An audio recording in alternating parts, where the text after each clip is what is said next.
Hey everyone, Nick from Mossy Creek with this week's fly fishing forecast. Today is Monday, October 28th. Hope you guys had a great weekend.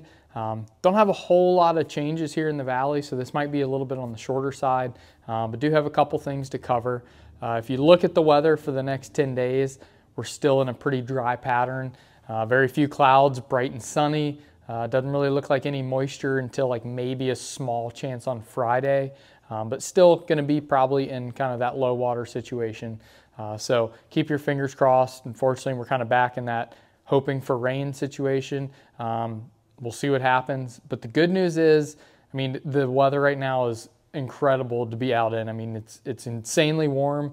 We're going to be back up into the 70s later in the week, like lows in 58. And so some really comfortable, fun weather to be out in. The leaves are beautiful.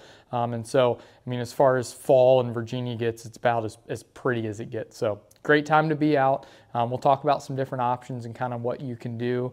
But, you know, stuff will improve if we can get some rain, and we'll kind of keep our eye out for that. So starting up in the mountain streams, we've gotten some reports of fish kind of starting to pair up and some signs of the spawn. So I think for the most part, depending on where you are, the brook trout spawn's pretty well on the way.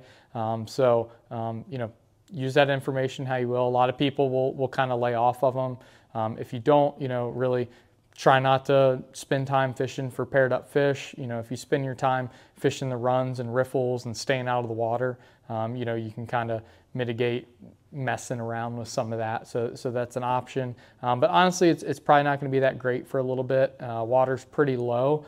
And one thing you got to think about here, and this is something I wanted to kind of cover this week, as we're hitting kind of our peak foliage and we're kind of at the peak and starting to fall, we're going to start seeing a lot of our leaves coming off the trees, especially with it being really dry, having some windy days. Those are going to be days where a lot of leaves are hitting the water, especially up in those mountain streams when the water's kind of low. There's not a lot of flow, and if you get one of those windy days, it can get choked out with leaves pretty easily. And if you've never been up there, being in a small stream that's hardly flowing and leaves just piled up in holes, it can be really frustrating to fish. So there's a little bit that can be done up there, but for the most part, we're going to be laying off of a lot of the mountain streams for the time being until we get some rain in some of those stocked places. So, you know, if you get out there, be really stealthy.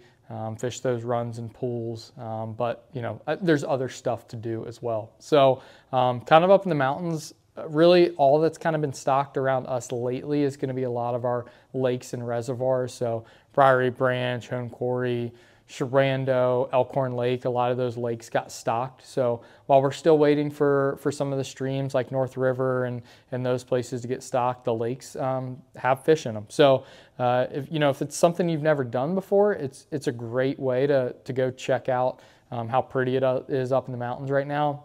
Colby and I have spent some days in recent years, this time of year, going out on the lakes. If you can get like a nice, warm, sunny day with low wind, dry fly fishing can be really good. You can, you know, a lot of people get kind of overwhelmed by fishing lakes, myself included, just with so much water to cover. But on those clear days, you can sit in a spot and just kind of scan around the lake, and you'll see little pods of fish popping up and eating bugs, and you can row or motor over and make casts at them and catch one or two, and they'll disappear and go find another pod. So fishing that way, you know, looking for fish rising is a really fun way to do it. You can also work the banks and the structure with streamers and sinking lines or sink tips and find some fish too. So if you haven't tried it, it's a lot of fun. And right now, while we're waiting for some other streams to be in better shape, it's something you can do, and you might find that you really like it if it's something you haven't done a lot. Now, a lot of those lakes I would say are best fished in a canoe or kayak or raft or something like that. A lot of those mountain lakes have pretty steep banks and a lot of trees and stuff, so it's harder to fish from the bank. Doesn't mean you can't do it. You know, if you're going to a lake that you haven't fished before, you know, maybe look at Google Maps and kind of get an idea of maybe where the dam is or a ramp or somewhere where it's a little more open to cast if you don't have something to float in. So check that out. That fishing's been really good. We've gotten good reports, and it can be a lot of fun. Down here in the valley, pretty similar to what we talked about last week. Water's starting to get kind of low and clear. Your spring creeks are probably going to be your best bet. Mossy, South River, spring run, beaver. Beaver's been fishing really well. Passes have been hard to come by. So if you're up for getting up early, that's a good option. But even in low clear water, fish can be a little bit spooky, but you're always going to have good cold water on those streams. A lot of the dry fly activity as far as terrestrials and stuff is kind of slowed down at this point. We've had several hard frosts. You're not going to see as many hoppers and stuff in the grass, but we've seen some caddis hatching, some little blueing olives. So for the most part, I would plan on fishing subsurface. If you're out there, streamers and nymphs are going to be key, but keep your eyes peeled if you see some fish rising. A bluing olive, an elk hair caddis, a midge pattern, something like that should do the trick. In general, this time of year, I will fish subsurface, and I'm probably not going to dry fly fish unless I see fish rising. So all that to say, blind fishing a dry fly, probably not the most productive right now, but if you look, you can still find some good fishing. Warm water rivers have been fishing pretty good. With the warm temperatures, we've got, I would say, above average temperatures in the river right now. So a lot of those fish have moved into their winter pools like we've talked about, but kind of the warm sunny days, a little bit higher water temp, have them feeding and are really aggressive. Colby was out over the weekend, had some awesome smallmouth fishing.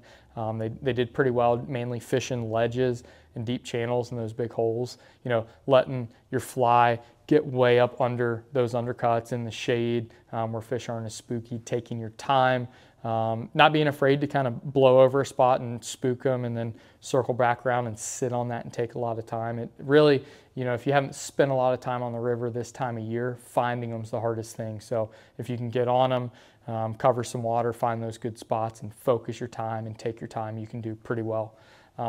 Musky fishing's been good too. Keep in mind, back to kind of the leaf thing we were talking about, especially on those bigger rivers, really windy days can be frustrating fishing if it's just total blanket covered in leaves. So, I always say if you got one day to fish, I don't care what the conditions are, like go fishing. Fishing is better than not fishing, but if you have the luxury to kind of pick and choose, look for those calmer days because leaves will kind of start to be a problem. So still plenty of great stuff to do. Incredibly nice warm weather to be out in. We'll keep an eye on local places. Hopefully we'll get some more stuff stocked.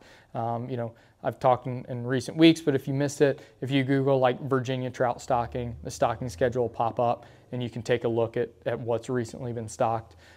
If you have time to jump over the mountain, West Virginia's kicked off their stocking program and have stocked a lot of streams. You can do kind of the same thing and look at their list and just a little jump over the mountain. You got a lot of streams that they've stocked. They've got a little bit better water. And so that'll open up some options too. So as always, if you have questions, if you want to go do something like that and you haven't done it before, you're a little intimidated by it, we'd be happy to kind of talk through it with you and send you places. Come see us, shoot us an email, give us a call, whatever it is. We're happy to help, and we'll see you next week. Thanks.